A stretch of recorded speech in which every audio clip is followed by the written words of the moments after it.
जय गुरु जी। गुरु के सत्संग गुरु जी कहते ਸੀ ਤੁਸੀਂ ਕੰਜਰਾਂ ਨੂੰ गुरु जब तक चमत्कार ना दिखाए ਤੁਸੀਂ ਕੰਜਰਾਂ ਨੂੰ गुरु समझ के आना। मैं अगर चमत्कार नहीं सुने हो या मैंने चमत्कार नहीं देखे होते, जब मेरी आंख की रोशनी गई थी तो मैं गुरु के पास नहीं जाती। अब क्योंकि मेरे जीवन में भी गुरु ने चमत्कार दिखाए तो आज मैं दूसरों को अपने चमत्कार सुनाता हूँ।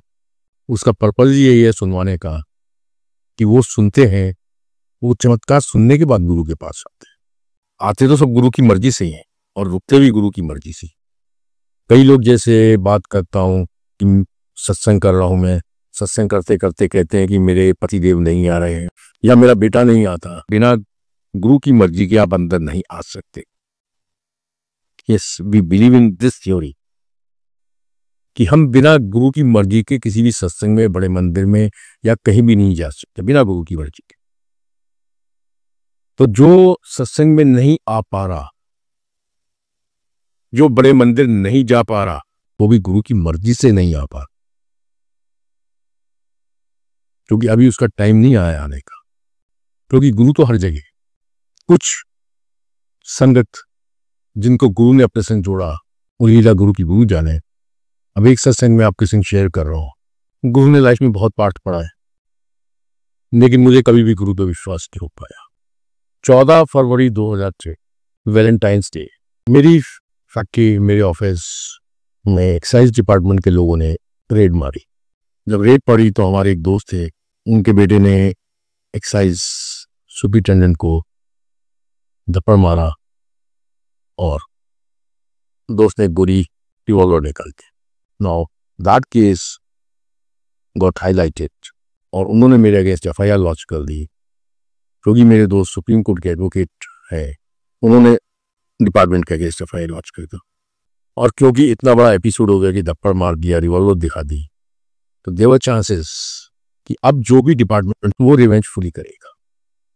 लॉजिक से सो कि आप किसी से लड़ाई लेंगे तो आपका मोहब्बत तो करेगा नहीं, जो भी आपका बुरा कर सकता है वो बुरा करने की कोशिश करेगी। और जब पूरे डिपार्टमेंट के संग आपने बदतमीजी हो गई बाय डिफॉल्ट, तो अब ये था कि बेटा जो भी तूने कमाया वो सब सड़क पे आ जाए। क्योंकि हर बिजनेसमैन एटलीस्ट उस टाइम, क्योंकि कैश में बहुत काम होते थे, तो नंबर 1 नंबर 2 सब चलता था। अब जब ये सब हुआ, मैं गुरु के पास जाना शुरू किया था 7 जुलाई 2004 को। 2003 में मैंने गुरु जी का स्वरूप देखा। सारे ईयर्स टाइमिंग्स आप नोट करें। 2003 में मैंने गुरु जी का स्वरूप देखा था। 2004 में मैंने जाना शुरू किया। फिर मैं रिपीट कर रहा हूं, 2003 में मैंने गुरु जी का स्वरूप देखा था। 2004 में मेरी आंख की रोशनी गई और 2004 में मैं गुरु के पास गया। और 2.25 साल जाते जाते मुझे हो गए, ऑलमोस्ट 1.5 साल जाते जाते हो गए। ना तो मेरी आंख की रोशनी आई, ना मुझे गुरु पे श्रद्धा हो पाई, ना गुरु पे मुझे कोई आस्था थी, ना गुरु पे विश्वास था। बस एक उम्मीद थी कि शायद क्योंकि इतने लोग इतनी बातें करते हैं तो मेरी आंख गुरु जी ठीक करें। अब 14 फरवरी 2006 को मेरे संग ये एपिसोड हो गया। अब जब ये एपिसोड हुआ तो वैसे ही मैं गुरु के बहुत ज़्यादा गुणगान तो गाता नहीं था। जब मैं जाता हफ्ते में 2 बार था, लेकिन मैं कोई गुणगान नहीं गाता था।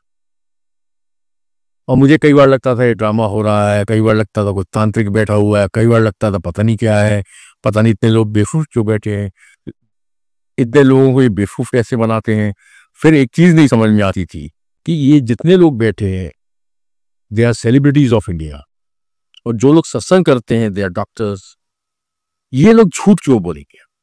बस एक ये चीज थी जो मुझे कभी भी समझ में नहीं आई उस टाइम, कि एक डॉक्टर, एक इंडस्ट्रियलिस्ट, एक इंटेलेक्चुअल क्लास का आदमी लाइक अरुण शौरी, ये लोग झूठ क्यों बोलेंगे? इस चीज का आंसर मुझे नहीं मिल पाया। भाई क्या ये गुरु के एजेंट हैं? भाई एजेंट बन के ये क्या कर रहे हैं? क्या गुरु इनको बेनिफिट्स दे रहा है except their practical experiences? Birla family को गुरु जी के पैसे से खरीद के अपना एजेंट बना लेंगे, वाज दैट पॉसिबल? या इंटेलेक्चुअल क्लास आदमी के को जो सेलिब्रिटी ऑफ इंडिया हो, गुरु जी किस लिए अपना कैसे एजेंट बना लेंगे? भाई गुरु एक पैसा लेता नहीं। आप आते हो, चाय प्रसाद पीते हो, लंगर प्रसाद खाते हो, माथा टेकते हो, अपने घर चले जाते हो। फिर गुरु क्या चाहिए? जब पैसा लेना नहीं, पैसा चढ़ाना नहीं, भक्त के घर में गुरु जी रहते हैं, ये एक बहुत बड़ी बड़ी चीज है। गुरु हमेशा भक्तों के घर में रहता है। ये हमारे लिए कितनी खुशी की बात है, गुरु जी हमारे से हमारे घर में रहते हैं। उसके लिए आपको गुरु ने भटकाया नहीं, कहीं मंदिरों में नहीं भेजा कि जा 10 किलोमीटर की यात्रा कर या 100 किलोमीटर की यात्रा कर। आपके लिए एक स्थल बनाया, बहुत पवित्र स्थल बनाया, बड़ा मंदिर, बस। बाकी आपके घरों में रहते। एनीवे, 2003 में गुरु जी का स्वरूप देखा, 2004 में आँख की रोशनी गई, 1.5 साल रेगुलर जाते रहे, 2006 में मेरे संग ये एपिसोड हो गया। गुरु के प्रति मेरी नेगेटिविटी वैसी भी रहती थी, हमेशा से रही, क्योंकि by nature I was totally non believer, नास्तिक आदमी, तो मुझे आस्था का कोई सवाल ही नहीं उठता था। तो अब जब ये मेरे संग हुआ, संग में एक और केस मेरे साथ हुआ जो इससे भी बड़ा केस हुआ। माय नीस, जिसकी गुरुजी ने शादी कराई थी अपने हाथों से, उसका तलाक हो गई। और ये 2 केस साइमल्टेनियसली हुए हैं।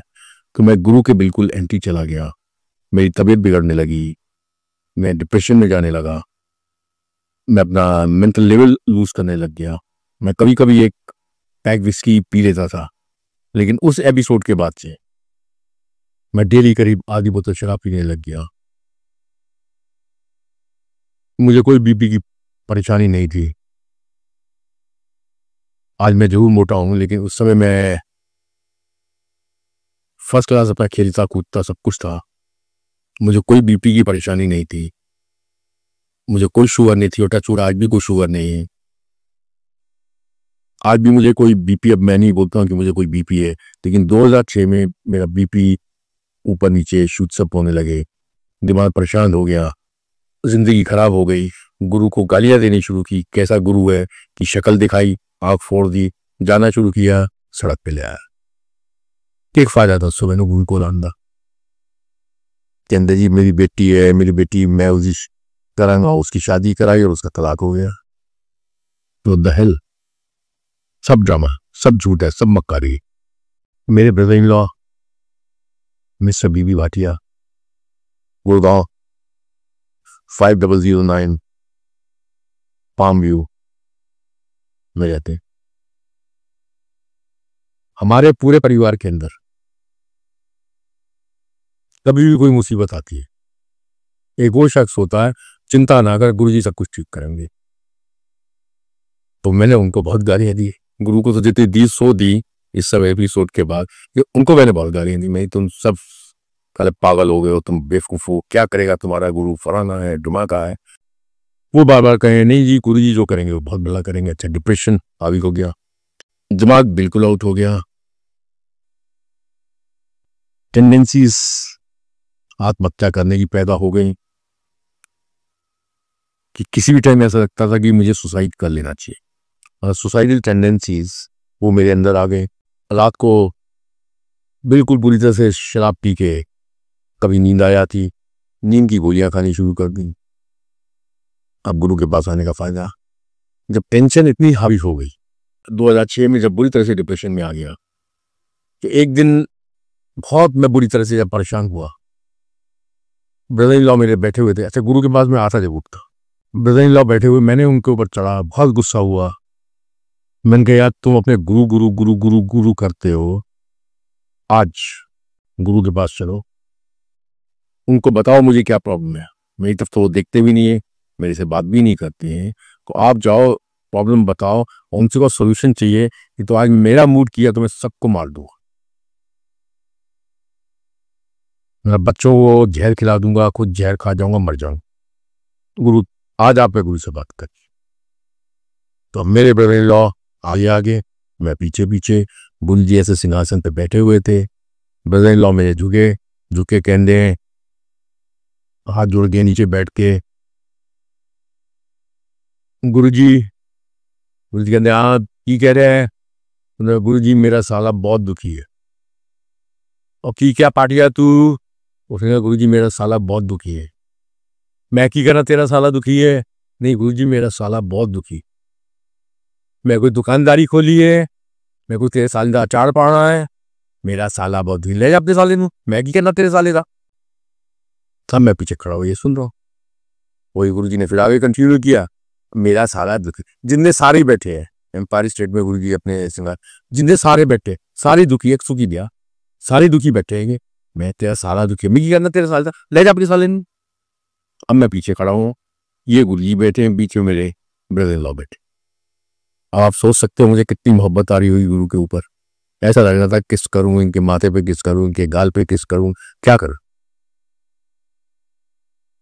अब बाहर निकला, जी भर के जितनी गालियां उस समय पहले पीछे खड़े हुए गालियां दी, और फिर बाहर निकल के जो मैंने बकवास स्टार्ट की, तो मेरी बकवास शायद मेरी सिस्टर भी सब बस जी जाइए, चिंता मत कर गुरुजी सब ठीक करेंगे। अब मैंने उनको भी पागल करार दे दिया, तुम सब सारे पागल हो। टाइम बीतता गया,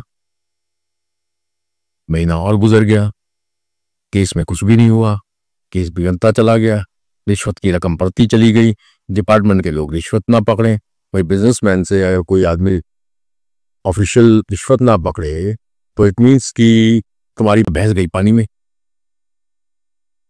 सो द सेम हैपेंड, बड़ा परेशान, केस कैसे सॉल्व हो, क्योंकि डिपार्टमेंट रिवेंजफुली काम कर रहा, कोई मेरे हेल्प के लिए नहीं आ रहा, गुरु बैठा हो तो बात ही नहीं, गुरु की तो मैं सोचता भी नहीं था।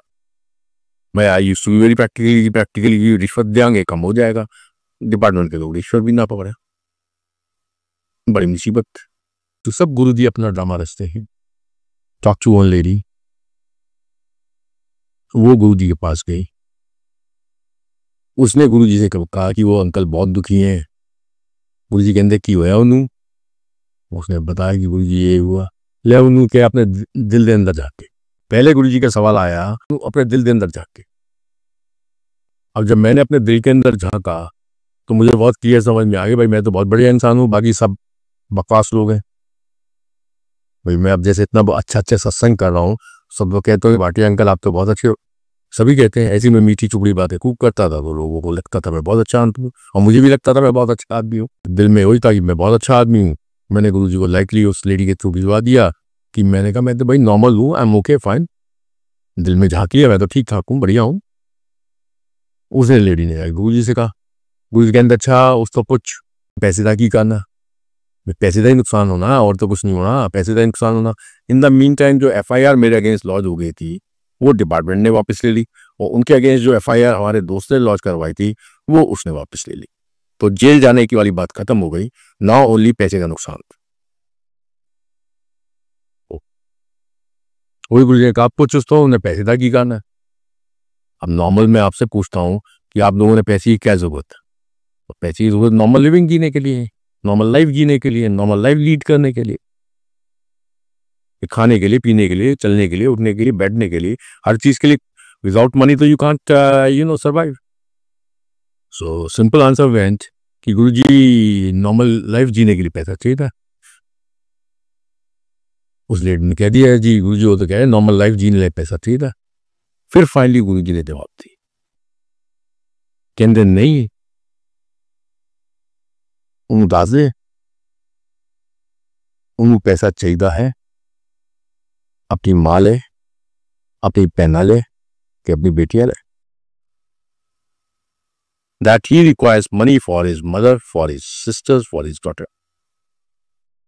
जब ये मेरे कानों ने सुना, कानों से दिमाग में तरंग गई, तुरंत दिमाग से मेरे हार्ट पे आए, दिल ने जब ये सोचा तो फिर सारा माजरा समझ में आ गया कि गुरु कहना क्या चाहता है। सन 87 I got married, 1988 I was away from my family। माँ को मैंने कभी माँ नहीं समझा। 88 के बाद बहनों से मैं नफरत करता था, बेटियों के लिए मेरे पास टाइम नहीं था, उन पैसे का की करना। नेक्स्ट डे मॉर्निंग आगरा पहुंचा,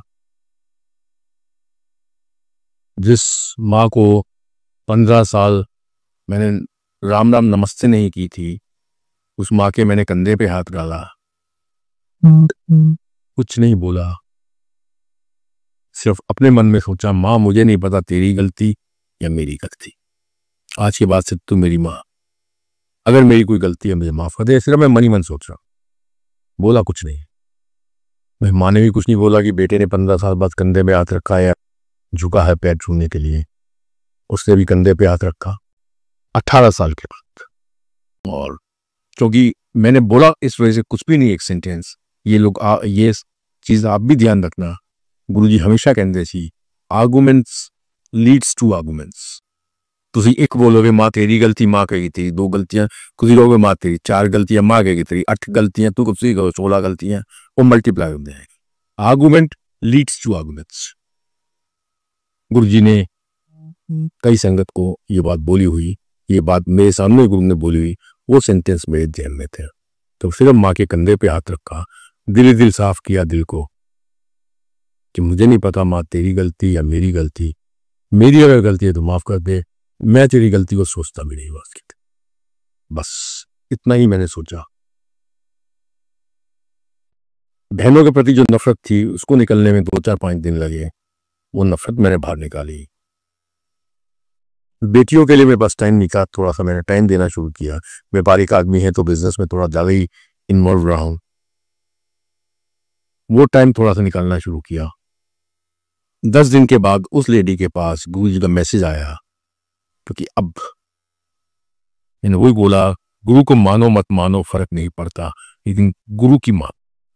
कल भी सत्संग में मैंने यही बोला था, ये मेरा सौभाग्य रहा कि मैं गुरु की मानता रहा, या समझ आती रही कि ये मानने लायक बात है तो उसमें वो कंपल्सिव सिचुएशन सही, मेरी कंपल्शन भले थी कि मुझे मानना था, लेकिन मानना था। सो 10 दिन के बाद उस लेडी के पास गुरु जी का मैसेज आ गया, ले उन्होंने के एवं ही घबराया फिर था, एवं ही केस रफा दफा हो जाऊंगा। जिस केस में मैं सोच रहा था पता नहीं क्या क्या जाएगा, कितनी बर्बादी होगी,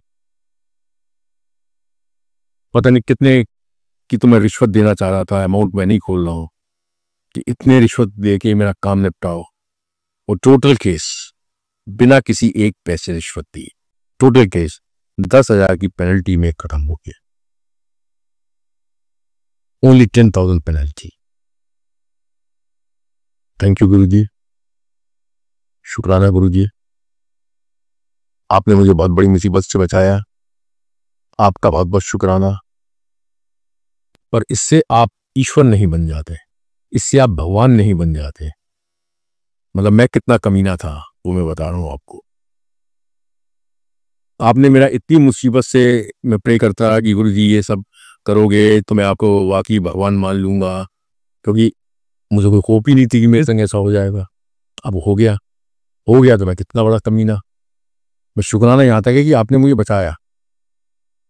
अब मन में दूसरे विचार आने लगे कि तुम्हारे पास फाइनेंस मिनिस्ट्री के लोग बैठते हैं, सेक्रेटरी टू फाइनेंस मिनिस्टर बैठता है, आपके पास बड़े बड़े पॉलिटिशियंस बैठते हैं, आपके पास डिपार्टमेंट्स के लोग बैठते हैं, किसी से कह दिया होगा सीनियर आदमी से, मेरा काम करवा दिया होगा। दो थैंक यू गुरु जी, आपने कहलवा के काम किया, लेकिन इसमें ईश्वरीयता नहीं है, इसमें भगवान का है। भाई गुरु ने किसी अपने चेले को कह दिया, हिंदुस्तान में तो पता नहीं कितने बड़े बड़े फ्रॉड हो जाते, आदमी बाहर निकल जाते हैं, तो छोटा सा काम था। अब जो भी काम हो गया है तो गुरु ने कह दिया होगा, हम इतने बड़े कमी। इसका भी जवाब गुरु जी ने दिया, मैं कहना नहीं, मैं करदा। मैं किसी को नहीं कहता, मैं करदा, क्योंकि इनकी मैं बहुत बड़ी मैं है, and we are thankful to him, we are under his चरण एंड अंडर हिज मैं। हम गुरु की मैं के नीचे हम लोग रह रहे हैं, ये हमारी खुशनसीबी है।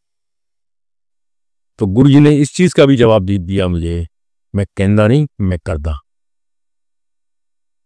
ना ये सत्संग में आपको सुना रहा हूं, इस चीज का जवाब गुरु ने मुझे दिया 13 सितंबर 2010।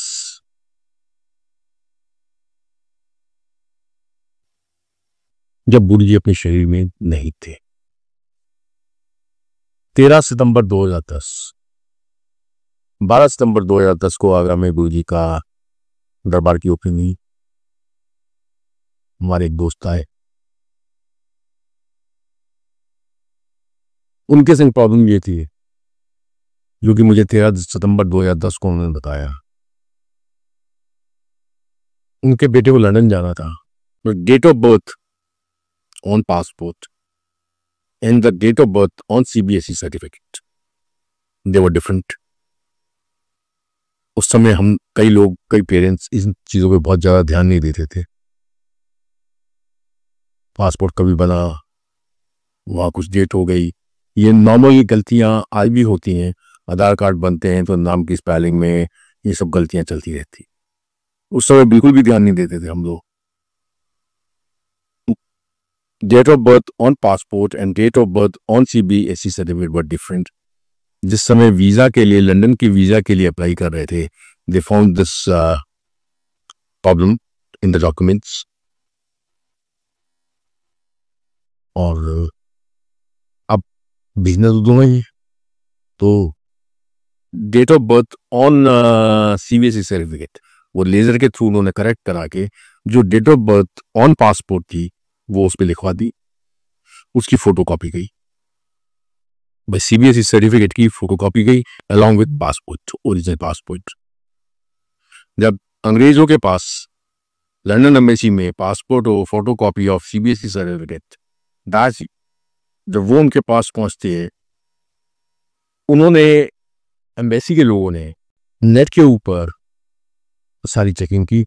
ना date of birth on CBSE site was different, जो ओरिजिनली CBSE के सर्टिफिकेट पे थी ना। बहुत बड़ी एक डिस्क्रिपेंसीज इस पूरे केस में अब आ गई।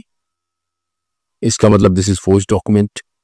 जो सर्टिफिकेट आपने भेजा तो वहां से ऑन रिकॉर्ड इनके पास आया कि since date of birth on your certificate and date of birth on the net is different, so please bring original CBSE certificate. क्योंकि उसमें लेजर से करके डेट चेंज की गई थी, तो अब उनकी हिम्मत नहीं हो रही थी कि ओरिजिनल सर्टिफिकेट वहां लेके जाए, क्योंकि चोर को तो पता मैंने चोरी की हुई है। घबराहट होती है कि लेके जाएंगे, ये तो क्लियर हो गया कि अब लंदन का वीज़ा नहीं मिलेगा। ये भी क्लियर, ये भी उनको लगने लगा कोई रेड स्टैंप ना लग जाए पासपोर्ट के ऊपर। ये कहानी मैं बता रहा हूँ सितंबर 2010 की, जब गुरुजी अपने शरीर में नहीं थे। स्टैंप ना लग जाए, वीज़ा मिलेगा नहीं, ये गारंटी थी।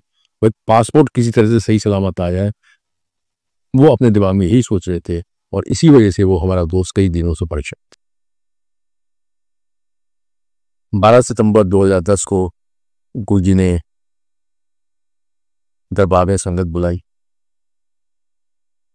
दरबार की ओपनिंग हुई, उस पर वो हमारे दोस्त भी आए। संडे का दिन था। 13 सितंबर की शाम को जब मैं गुरु के दरबार में दोबारा गया तो मुझे दोस्त मिले, और दोस्त मिले तो मिल के वो मुझे बोलते हैं कि यार भाटिया, ये तुम्हारे गुरुजी तो बड़े चमत्कारी हैं। मैंने कहा क्यों, क्या हुआ? Then he told me this whole story which I have just told you। इस तरह से बेटे का ये था, इस तरह से पासपोर्ट में डेट ऑफ बर्थ अलग थी, सर्टिफिकेट पे अलग थी। वो हमने लेजर से ठीक करा के फोटोकॉपी वहाँ भेजी थी। हमें तो ये डर था भाई कि पासपोर्ट पे विदाउट रेड स्टैंप आ जाए, लेकिन तुम्हारे को भी तो वाकई चमत्कारी हैं। कह रहे आज सुबह ही मेरे एजेंट ने मुझे फ़ोन किया है कि आपके बेटे को वीज़ा ग्रांट हो गया। They were just मतलब maximum to maximum। He prayed to Guruji that time on 12th of September 2010 कि मेरा पासपोर्ट मेरे बेटे का बिना किसी रेड स्टैंप के, बिना किसी प्रॉब्लम के मेरे पास वापस आए। वीज़ा तो वो भूल चुके थे। 10:15 बजे सुबह सुबह उनके एजेंट का फ़ोन आ गया मंडे के दिन कि तुम्हारे बेटे को वीज़ा ग्रांट हो चुका। अब जब मैंने ये सत्संग सुना उस अंकल का, मेरे रोंगटे खड़े हो गए। फिर समझ में आ गया कि आज तो गुरु शरीर में नहीं है, आज वो किससे कहेगी। London embassy is not Bangladesh embassy. London embassy is not Nepali embassy, जहां इतनी बड़ा कमी डॉक्यूमेंट्स में आ जाए, उसके बाद आपको एंड कमी आने के बाद वो ऑन द रिकॉर्ड आए। एक तो ये ना कमी नहीं नजर, कोई नहीं देख पाया, नजरअंदाज हो गए, but it was on the record. वो कंप्यूटर का जमाना था।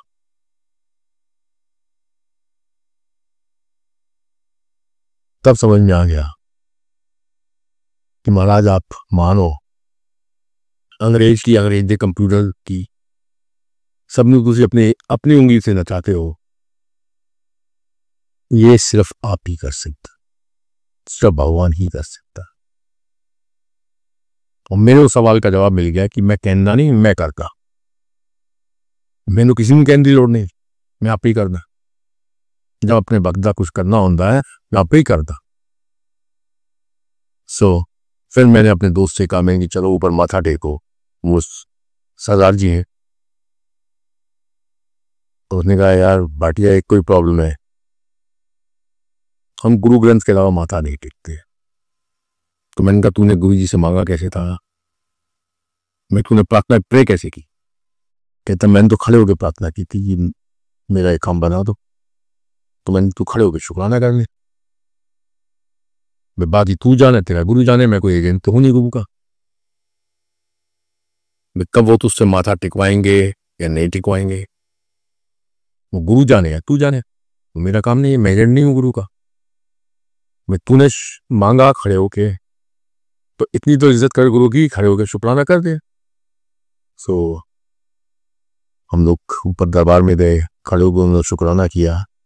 अब पिछले कई सालों से मैं उनको देख रहा हूं कि वो आके माथा भी टेकते। अब वो गुरु जाने, वो भाई साहब हमारे जाने, ये माथा क्यों टिकवाते हैं और माथा क्यों टेकते, मुझे नहीं।